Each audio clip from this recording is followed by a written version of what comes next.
Jai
Vaishnavinda ki Jai, Rishi Panchatattva ki Jai, Antarashram Bhagavatam ki Jai, Shyamananda Prabhu Kirpa Mahotsav ki Jai. Sacred street parties, how do you call it? Yeah. The sacred street party ki Jai.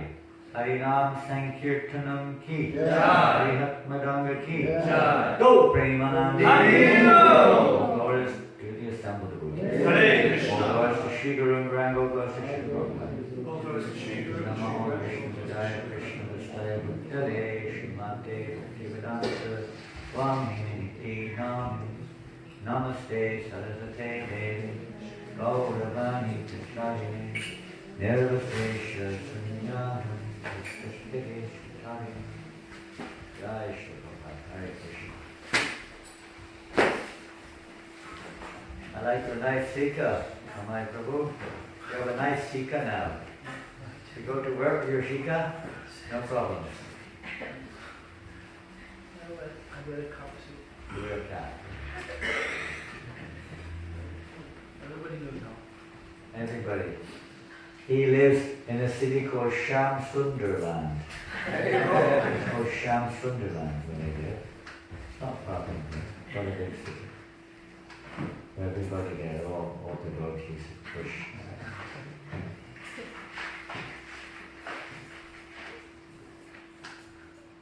Hare Krishna. The verse number. 28, 29. Oh, famous verse. Om no Bhagavate Vasudevaya. Om Namo Bhagavate Vasudevaya. Om Namo Bhagavate Vasudevaya. Om Namo Bhagavate Vasudevaya. Om Namo Bhagavate Vasudevaya. Om Namo Bhagavate Vasudevaya. Srimad Bhagavatam, Canto 1, Chapter 2. Divinity and Divine Service. Text number 28 and 29. Kindly repeat. Vasudeva Vasudeva. Paraveda Vasudeva Vasudeva. Paramakaha Vasudeva Vasudeva. Yoga Vasudeva Vasudeva. Priyaha Vasudeva Paraveda Vasudeva Paraveda. Vasudeva Paramakaha Vasudeva Paramaka. Vasudeva Parayoga Vasudeva Parayoga. Vasudeva Parakriyaha Vasudeva Parakriya. Vasudeva Paraveda Vasudeva Paraveda. Vasudeva Paramakaha Vasudeva Paramaka. Vasudeva Parayoga Vasudeva Parayoga. Vasudeva Parakriyaha Vasudeva Parakriya. Vasudeva Paraveda Vasudeva Paraveda. Vasudeva Parayoga Vasudeva Parayoga. Vasudeva Para Vasudeva sorry. Vasudeva Paraveda Vasudeva Paraveda. Vasudeva Paramakaha Vasudeva Paramaka. Vasudeva Parayoga Vasudeva Parayoga. Vasudeva Parakriyaha. Vasudeva Parakriya. Quite an easy verse to chant, I think, and maybe even to learn. Possible. It is possible in Kali Yuga to learn this verse. Anyone like to repeat? Vasudeva Paraveda. Vasudeva Paraveda. Vasudeva Paramaka. Vasudeva Paramaka.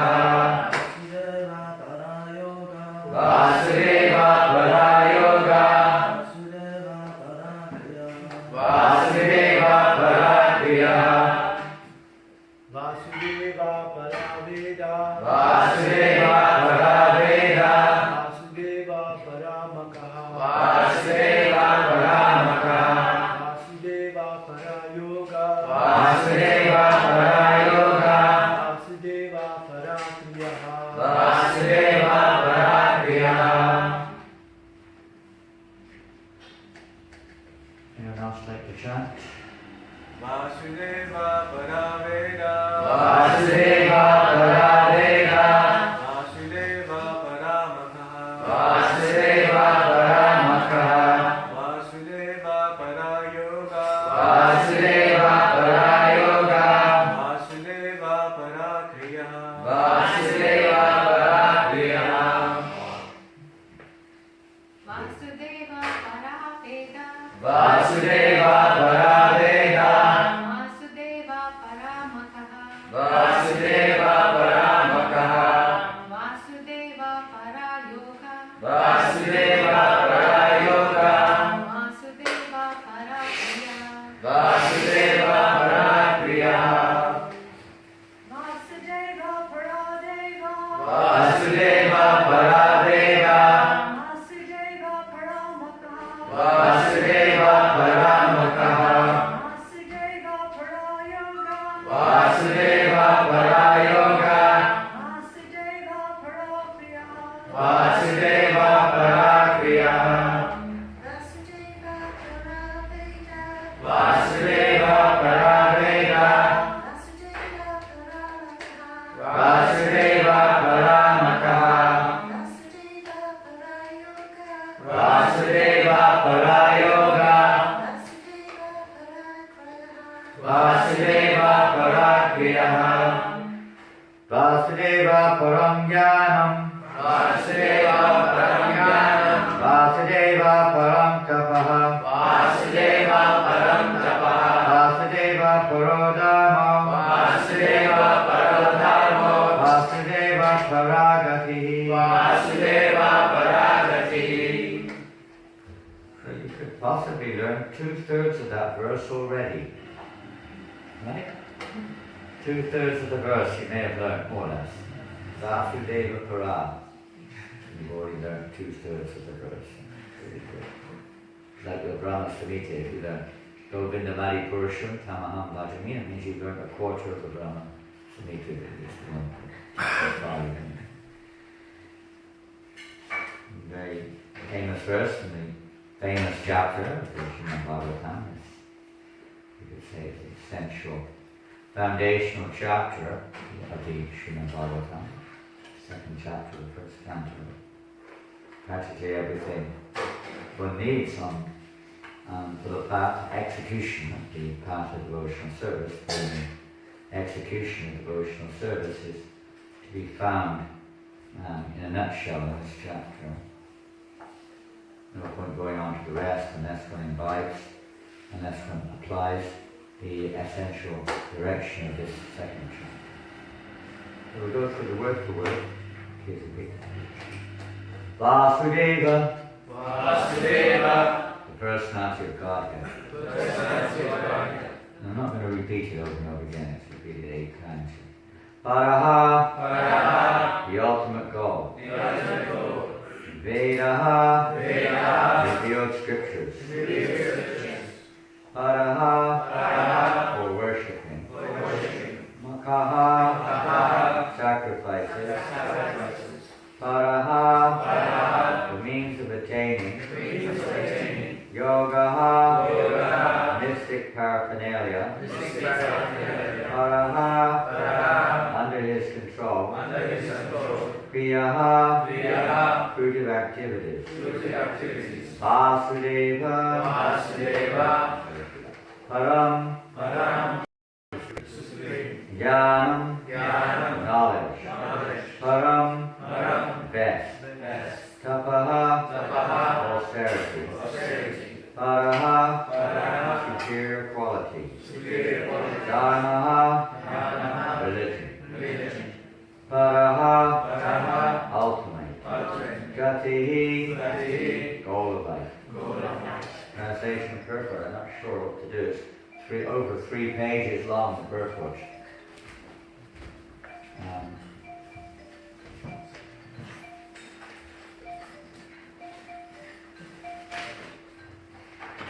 we'll read the translation and see what happened. Today is also the disappearance day of Shyamananda Prabhu, one of our most esteemed, famous acharyas in our line of Vaishnava succession. So we may speak a little bit about that. Maybe not. Maybe we can carry on next week with the same purport. It's going to take a long time. In the revealed, do you have all this on the board up here? On the screen or whatever? In the revealed scriptures, the ultimate object of knowledge is Sri Krishna, the personality of Godhead. The purpose of performing sacrifice is to please Him. Yoga is for realizing Him. All fruitive activities are ultimately rewarded by Him only. He is the supreme knowledge, and all severe austerities are performed to know Him. Religion, Dharma, is rendering loving service unto Him. He is the supreme goal of life. Well, you could say it's quite self-explanatory. You could go, no doubt, one could go on and on and on. Sri Goswami could expand on this more and more and more with every other aspect of occupational duty or spiritual endeavor, religious practice, etc. To emphasize the same thing. In other words, the purpose of everything is Krishna, Vasudeva, the son of Vasudeva. The purpose of everything is to attain Him, and to know Him, to realize Him, whatever you want. But He's the goal, the ultimate goal of everything. Everything else is considered to be a useless waste of time, if it doesn't help us to reach that goal. Vasudeva, the ultimate purpose of life. So we'll read a little bit of the purport and then we'll see how we do. Srila Prabhupada's purport. That Sri Krishna, the personality of Godhead, is the only object of worship. Is confirmed in these two shlokas.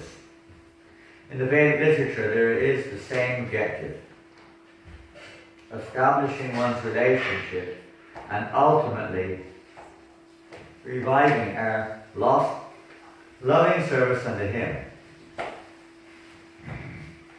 When something is lost, means we've had it and we've lost it, so we have to find it. It's not something foreign. The material world is foreign to the soul. Well, we become so accustomed to this material environment that we accept this as home, normal, but it's actually totally foreign to the soul. Our normal circumstances to be fully absorbed in loving service to the Supreme Lord.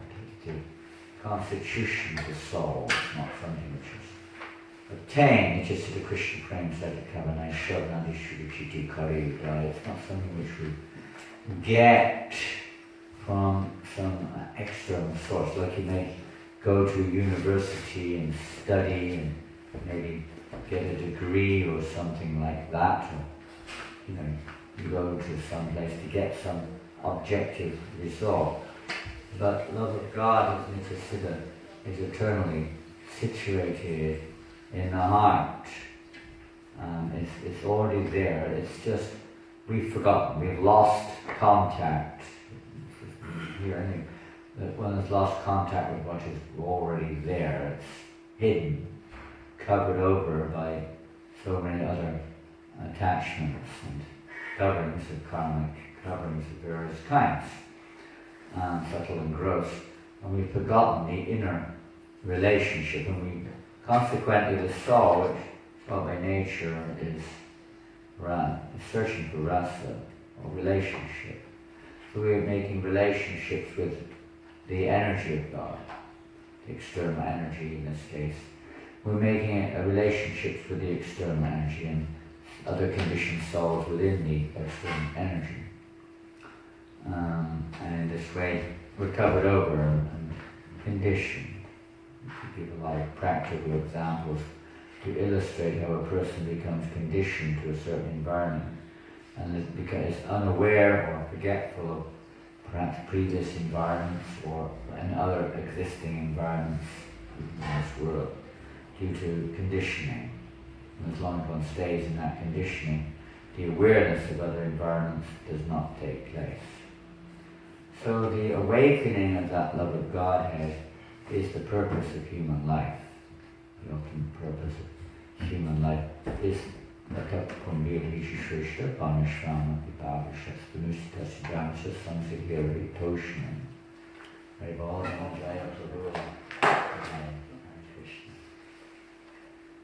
goal of human life is that to samsiddhirabhu tosham, it's for the pleasure of the Lord, no matter what one's position may be, within or without the so-called Varnashram system. As a human goal, at least, the Varnashram system means human life. The whole goal of that system is to love Krishna, to worship Krishna, to please Krishna. And if it doesn't, then Shrama Evi Kevam.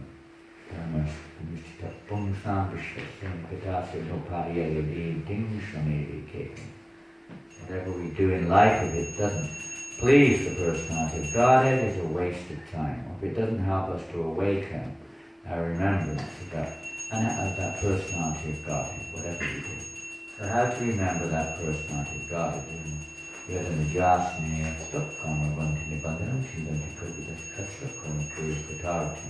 These verses you've already read in this chapter. Everything is summarized. This is just, you could say, a kind of captures every aspect in a nutshell. This is the goal. And how do we do that? Learned transcendentalists, cut the knot, the coverings in our heart. So the knot, we're caught up, we're tied, bound up in this country. Cut the knot, we cut the knot by remembering the personality of Godhead. So human life is devised in such a way as to facilitate the remembrance of the personality of Godhead. How we remember that supreme personality of Godhead. That is the purpose of human life. The real purpose of life is to remember Krishna in various ways, and specifically in this age of Kali which we are living in. The essential process of remembering the personality of Godhead, and there are many other related process, not the same process, but related activities to remember Krishna. But the essential process of remembering Krishna is to chant the Lord's holy name, in this Kali Yuga specifically. Kalaya Doshanadeva Janasya Hekamaha Guna Kirtanadeva Krishnasya Mukta Sangha Parambrajata. In this age that we're living in, it's an ocean of faults. Everywhere there's faults, meaning in terms of deviation, ocean of deviation. All kinds of material, captivating, so-called pleasures, objective pleasures. Buy this, buy that, eat this, eat that, hear this, hear that. Vote for me, vote for you. And it's all different, Maya. Different forms of Maya trying to attract the attention of living entities. So, Kali Yuga people are generally mandasamandamati or mandapadu. People are very disturbed, lazy, quarrelsome, misguided in this age of Kali, generally speaking. Very disturbing age. And it doesn't just mean, feeling disturbed, but the material energy, the objects around us, the society, even political party, whatever it may be. Did you have an election yesterday or the day before?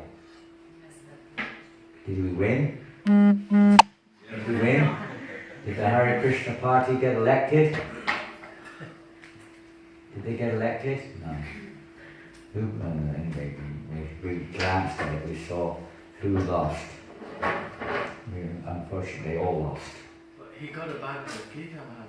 Who did? Jeremy never called me. But he never won. He got a Bhagavad Gita, did he? What did he do with it? Well, I seen his picture. Really?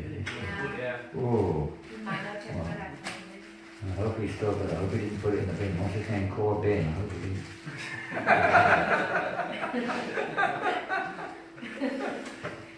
So did the president. He won. The president of France. What's his name? Macron. He got a Bhagavad Gita. I was in Dijon. Maybe when we were in Dijon. We were together then, right? You were not there. You didn't come. We were in Dijon, the city in France. And famous for mustard.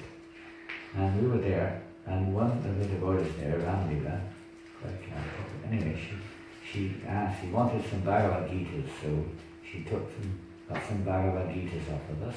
And a few days later, that Macron was on his campaign, and he was in that town, and she went right through the security, boof, and gave him a Bhagavad Gita. He was also got a Bhagavad Gita. Very auspicious, huh? All the leaders, I don't know if Mr. Trump has got a Bhagavad Gita. Maybe. Doesn't seem to be having much effect if it is. He said it doesn't seem to be having much effect if he has. Maybe. He's doing a good job of upsetting people so far. That's good. Maybe that's what it's all meant to be. Krishna's doing something, all these unusual characters coming into place. But hopefully it's to open up the doors to allow the real character of Krishna to come into the forefront more and more and more. Anyway, I hope, whatever the Lord wishes. So today, another way, of course, of the chanting of holy names, and this is brought into this world by the most merciful Lord himself, Lord Chaitanya Mahaprabhu, and his followers, and Srila Prabhupada, of course, specifically in our experience anyway, has brought this Krishna consciousness to the West, accompanied this Yuga Dharma, was it? Krishna Varnam Krishna Krishna Sangopangas the Pashtam Yogya Sankirtanam Praya Yajanti Sumeda Sada. Intelligent persons in this age of Kali worship the Lord. How do they worship him? By Sankirtan. The performance of Sankirtan. That Lord who is accompanied with his weapons and so on, that's his beauty, all of his paraphernalia and everything. It's not some, it doesn't come as Chaitanya Mahaprabhu with bows and arrows or axes or whatever it may be, but he comes with his associates also. They're also described as his weapons. He comes with his associates. So many of his associates, one of those, I think we have to finish at 8:45 at the latest. So briefly, one of his most famous associates wasn't a direct associate exactly, but following in just after the line of Chaitanya Mahaprabhu, after Lord Chaitanya had unmanifested his pastimes. Maybe he'd already appeared, I don't know when he appeared, but one of those great personalities was Shyamananda Prabhu. And just a little summary, because Bhaktivinoda Thakur, he describes how important it is to, how purifying it is to hear about the pure devotees of the Lord, and their service, their life, their pastimes, and so on. It helps to awaken enthusiasm. We need all the enthusiasm we can get, in a sense, to instrumentally be an instrument to try to push forward this Krishna consciousness. Even our own practice we need enthusiasm. It's easy to get a little bit, lethargic, Kali Yuga, and distracted. So to have enthusiasm. Enthusiasm means really fixed attention. It's not just some passion now and again. He's really enthusiastic. Maybe enthusiastic to watching, movies or something. Enthusiastic to gorge himself. He may, it's not really enthusiasm. It's passion for that which satisfies our senses. It's really enthusiasm when our intelligence is focused on a goal. So by hearing about those who are focused on an ultimate goal, ultimate goal being Krishna in this case, by hearing about them, and so it means we're associating with them, so you can get enthusiasm, you can get confidence. We need confidence. Sometimes we have doubts because we lose our, maybe not, maybe that, and we lose our confidence. And satisfaction. Everybody's looking, even the Rolling Stones are still looking for satisfaction, but they can find it only if they associate with pure devotees of the Lord, which is the only way we get ultimate satisfaction. Maybe some temporary satisfaction, but it's only short term, and it is mixed with misery also. So the ultimate satisfaction is delivered. How is it delivered? It's not like they kind of like push their fingers in the eyes or smack you on the head or whatever it is, something like that. But the process, as is mentioned in this chapter, the process of pure devotional service. Baba said that's His mercy. He's giving us this process of pure devotional service. And not just some watered down, whimsical process, but pure devotion. Well, quite at the beginning, any level, even if it's mixed, is fine. But that gradually, under the direction, guidance of the pure devotee, leads to pure devotional service. Even in the chaotic world that we're living in today, one can come to that platform by the mercy of the pure devotee, if we take shelter of their lotus feet. So one of those great devotees, Shyamananda Prabhu, we just briefly mentioned a little bit about him. He appeared in this world as one of the eternal associates of the Lord in the spiritual realm. Some of these internal. Everyone's eternal. All of us are eternal. But some are internal. That means they never ever come in contact with the external. They are not ever of the category of Tatastha, means marginal. Most of the, expansion per the living atoms, whatever you want to call them, the souls are Tatastha. Some living entities, although possessing, you could say, characteristics of a certain amount, in some ways, not so much the same, but they have those characteristics of loving exchange, desiring relationship, everything is there, but there's no propensity to be separated from Krishna. The Tatastha Shakti has this propensity to somehow or another express independence, separateness from Krishna, whereas the internal Shakti, the internal devotees, internal energy, never separated from Krishna at any stage of existence. So he's one of those. He's come from that internal platform, Shyamananda. And they appear in this world just to assist the Lord and give their association. To this day we're still getting his association, nobody special, not an ordinary living entity. So he appeared in Utka, which is now called Odia, or Orissa. He appeared there sometime in the 16th century, I don't know the date, sometime or another. His parents were also great devotees, and he immediately, they had many children, like boys in Europe, but they'd all passed away, so they were kind of a little bit, you can imagine, I don't know how many, they had quite a few kids, and they all passed away, so you can imagine how parents would feel. They felt a bit depressed, So when this one child, this boy, was born, and he survived, they gave him the name Dukhi. Dukhi means sad, sorrow. Kind of funny name to get, but they gave him that name, Dukhi. So he had that name, and but he could see, everyone could see he was a great devotee right from the beginning. Their parents were devotees of Krishna. In the village, most people, a different environment, very favourable for hearing about Krishna. So he heard a lot about Krishna and became extremely attached. And he heard about Chaitanya Mahaprabhu, he became very surrendered, completely gave himself to wanting to be a follower of Chaitanya Mahaprabhu. At a certain point of time, his parents suggested that he get initiated. They wanted to get him initiated, and he said, yes, my guru is Hridaya Chaitanya, and he lives in Ambika town. What? The boy told his parents who his guru was and where he lived. He said, I will take initiation only from him.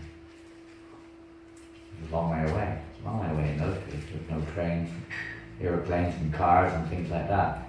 Quite a long way away. I will take him. He said, how will you go there? He said, I will go there. I will find a way there. Many people are going in that direction. I will have no problem. And he went. He went to Ambika town, and there, of course, Hridaya Chaitanya was a disciple of Glories, Pandit, a great devotee of the Lord. Devotee of Lord Chaitanya Mahaprabhu was worshipping Devis of Gauritai. If you go to Ambika town, you can see him. He was worshipping Gauritai. And one of his disciples was Hridaya Chaitanya, so he went there. And he was asking, where's the house, where's the ashram, where's the temple of Glories, Pandit. And so they were directing him there, and they got there, and just at that moment, Hridaya Chaitanya happened to be walking by, he saw a young Dukhiya, and he could see, who is this person? Dukhiya immediately saw that he didn't necessarily know who was, but he made the opposite obeisance, which is a fortunate person. And they both looked at each other and said, "Who are you?" He said, he introduced himself, and first he had surrendered to Hridaya Chaitanya and actually took initiation from him. And Hridaya Chaitanya engaged him in devotional service there.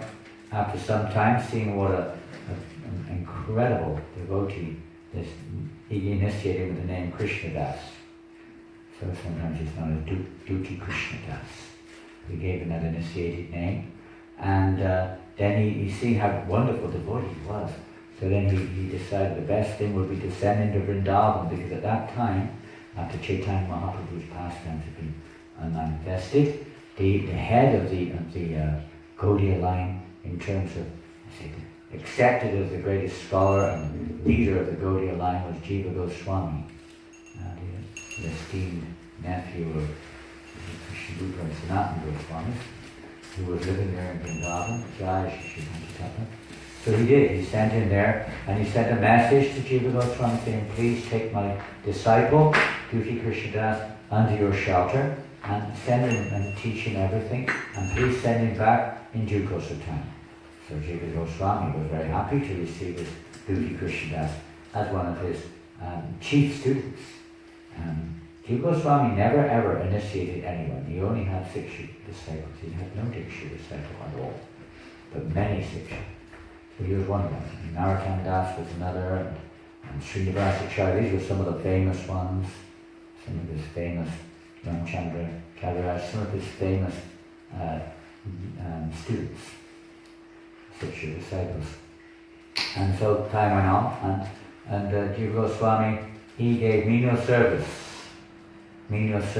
actually it was Shyamananda, Duty Krishnadas at that time, who asked for menial service. So Jiva Goswami gave him menial service, sweeping the kunj, near Seva Kunj, that area.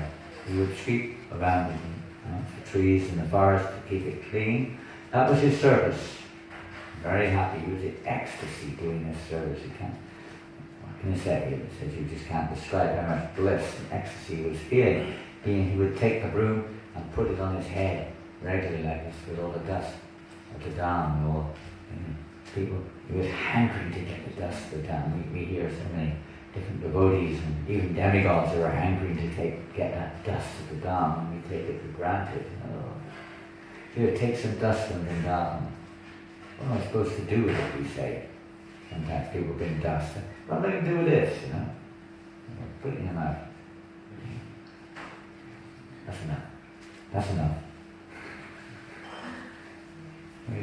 So the was a relic, the dust of the Dham is what do you say, it's the most valuable first substance that exists in the heart of physical and practical.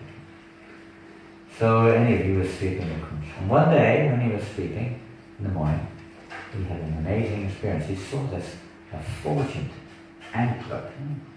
Anklet? What do you call it, anklet? Also bracelet is the wrist, is it? Ladies? Bracelet is the wrist. Anklet, right? Huh? Okay, anklet. So this amazing, it was a fortune. What is it? Picked it up, looked at it, it was like sharp, it was like a fortune. He could feel this is not ordinary. He touched it to his forehead, wrapped it in cloth, and kept it hidden. He said, if the owner of this comes, I will give it to the owner, nobody else. Somebody has lost it here. He could see this was not of this world practically. Something very special. Consequently, on another plane, you could say, of perception, consciousness, Radharani and the gopis, Radharani suddenly noticed one of her anklets was missing. Oh no, where's it gone? Everyone's looking left and right. No one could find it. Oh dear, what's happened? She said. It must have fallen off last night when we were engaged in pastimes in Seva Kunj. Please, gopis, her friends, her intimate Shasta Sakis, please go and find out where is that anklet and bring it back. So they all went looking. Vishaka came to that place where Shyamananda had been sleeping, and she saw Shyamananda. Shyamananda saw Vishaka. Where is this? It's a come into the grove. She was almost impossible to look at, so brilliant. And she came there. She said, my dear, have you seen an anklet, a golden anklet anywhere here in this grove? Yes, I have. Oh, can you please give it to me? Who are you? I'm just a local cowherd girl. And why are you asking for it? Oh, my mistress, she has lost it somewhere. She is newly married, and when she was in this grove picking flowers, it must have fallen off. Can you please give it to me so I can give it back to her? I said, no, I can't give it to you. She'll have to come and get it herself. Only then will I give it. Vishaka then disappeared.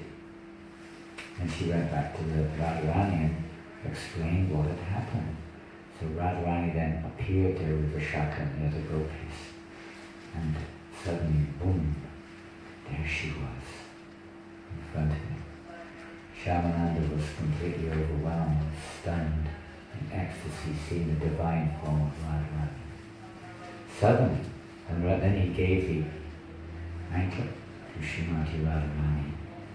And Radharani, Vishaka said, Radharani wants to give you a boon, a benediction, wants to give you something in return for giving back the anklet.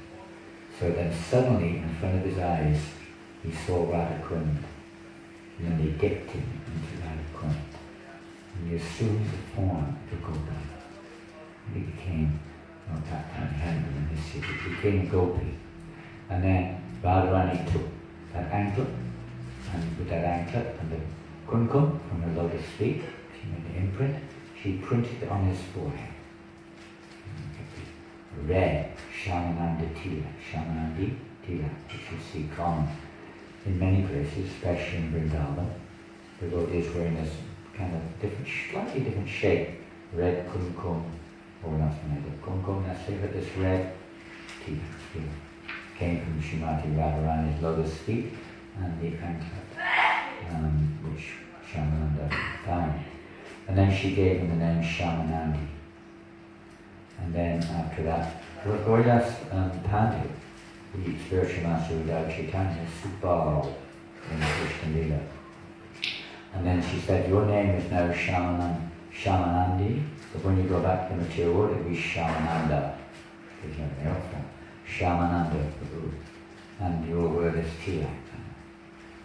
Quite revolutionary.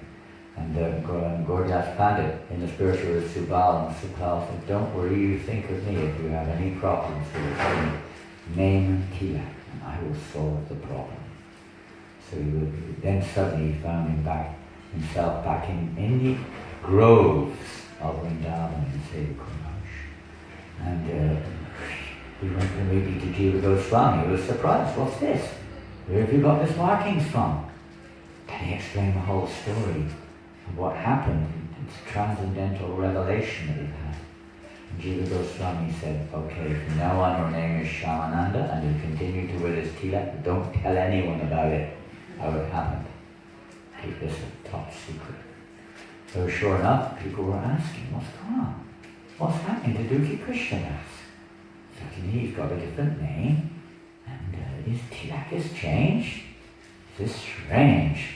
How has this happened? And of course, they didn't have internet or Facebook, so it may have taken a little longer in those days, but the news eventually reached Ambika Town. And there Radha Chaitanya heard about this. He thought, what is this?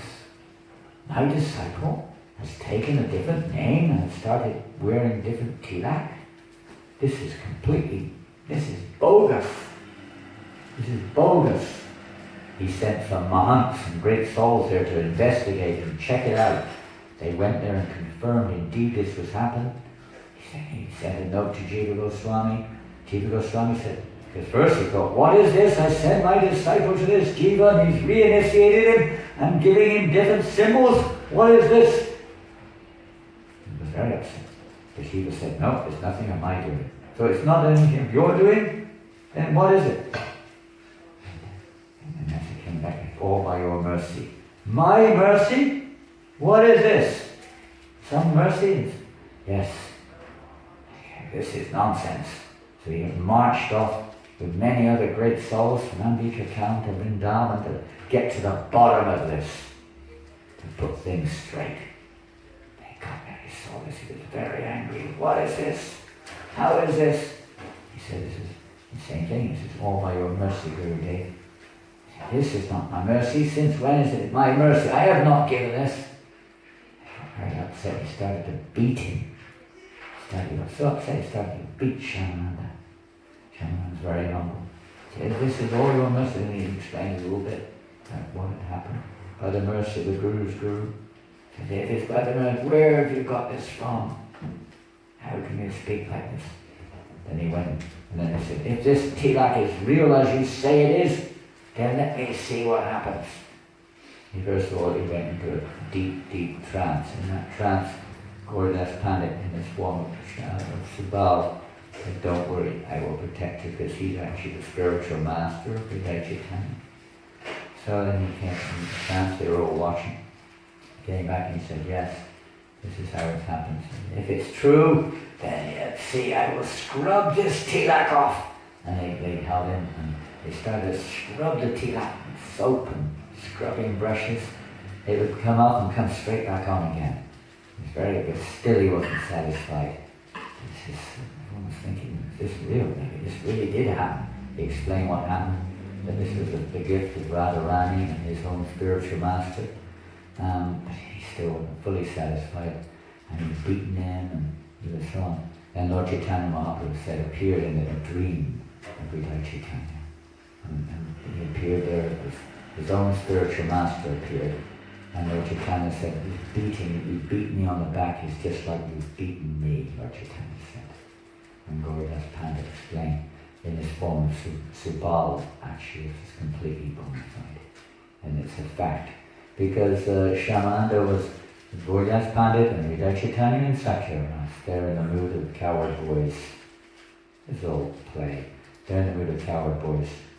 Whereas Jiva Goswami and Shyamananda are in the mood of Kanchiko. They're in the mood of conjugal love, Madhurya Ras.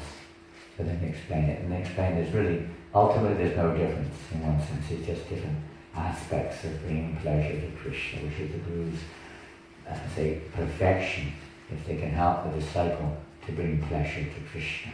This is the highest pleasure. So everything was settled, everyone was happy, and after some time, and Hridaya Chaitanya went back to ISKCON, very satisfied, everything was made up. And meantime, of course, the time came when Jiva Goswami decided it's time to spread this message of the Goswami's literatures to all over. So he sent Shyamananda, Srinivas and Narottam with the famous bullet cart, Sankirtan. I wish I had my computer, I could read it, I'll do it later. Something very interesting. The first ever travelling Sankirtan book scores. Have you seen those, Chaitanya Ballava? I've not seen the scores, no. I know of the party, but I've not seen the scores. Oh, I've got the scores. Wow. Yeah, I wrote the origin. He said, yes, this is, I don't know.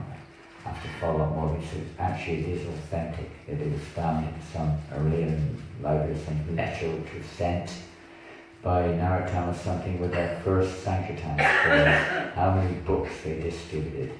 Wow. So they went with this bullock cart full of books, and they all got stolen, of course, by King Beer on the way. This king, and that's another story. It's not directly related to Shaman. I thought it was Srinivasacharya's pastime.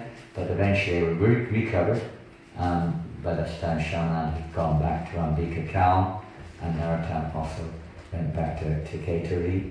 And then when the books were discovered, of course they started to again preach that message of the Goswamis, message of Chaitanya Mahaprabhu, and particularly having descended from Utkal, Orissa, Shyamananda went back to Orissa, and there he preached widely, making many disciples, including the illustrious Rasikananda, one of the most famous preachers at that time of Krishna consciousness. And many temples were open, deities were installed, and hundreds of thousands of devotees were made, disciples and devotees, and rekindled the flame of the Sankirtan movement there in Orissa. And eventually, Shyamananda, Prabhu's time for departing back to Godhead came, and he left the world in somewhere there in Urkal, and he had Pushpa Samadhi in Vrindavan, just across the road from the Radha Shamsundar temple, which of course is credited to him establishing that worship there in Vrindavan, the Radha Shamsundar temple. And across the road is Pushpa Samadhi of Shyamananda Prabhu. So it's time to finish now. It's after 8:45, requested, and later on we'll hear the first scores, maybe when we get back from Sankirtan, maybe before we go or something, of the first travelling Sankirtan party, as far as we know, in the history of at least book distribution. Sankirtan was always going on, Harinam, book distribution Sankirtan party. Sankirtan. So accompanied with the Harinam Sankirtan, the book Sankirtan, go on nicely together, Prashadam and so. And then I see you have a couple of leaflets up there, is it? Yes. In the water. Have you got books as well, or anything? We've got books, yeah. Okay, good. There's plenty of leaflets there, or little cards, these nice little cards. And plenty of books. We went on Sankirtan yesterday for an hour and a half or something in Lanark, your local town. And we had how many devotees? 12? 12 of us, wasn't it? Full carload, 12 of us. Some went to Dumfries because 3 or 4 went to Dumfries to book some festival there. And there's a festival in Lanark also, with the annual, what do you call it? Carnival, something or another, some kind of carnival. And we went there, and there's not so many people when we went there. It kind of was just, we missed the kind of busy section. The busy section in the evening was not. We were there just after midday, but it was good, it was nice. And all the books, some of the devotees, Lodsham was doing books, and a few others were doing books. All the books went very quickly, isn't it? Quite easily, and people were nice and giving money. They were giving quite, one man, or lady man, wasn't it? Gave Priya Sundari, gave £20. Would you like a fiver or a 20? She should have said, why not both? But she just said, nice to give the 20. They were a very happy mood, I suppose. It was nice, all the books went out, chanting and all. So we hope today also lots and lots and lots and lots and lots and lots and lots and lots and lots and lots and lots of books will go out. And lots of cards and holy name, and you have prasadam or not? Yeah, we've got, we usually do about 250 sweets. Last time we did 306, which was our world record.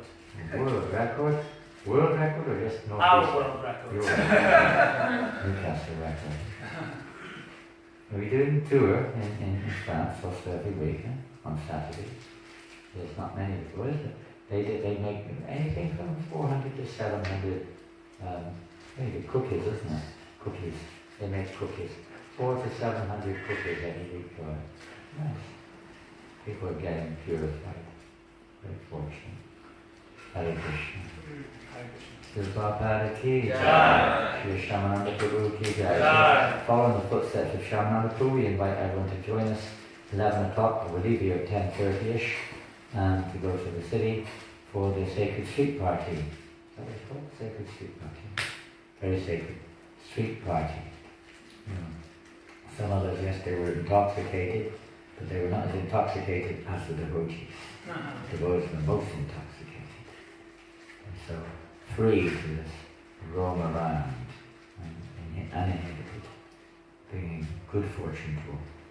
Hare Krishna, Srila Prabhupada ki jai. Go, I didn't read the report because it's 3 pages long. So Oh, next week yes. you can do it. That's fine, we can do it again. Do it again. Yeah. It's 2 is a very long, 3 pages, over 3 page report. I just read the first line and that was it. That's fine. Because, it's already 20 past. Yeah. Prabhupada Shyamananda. Jai Shri Prabhupada ki Jai. His Holiness Shyamananda Goswami ki jai.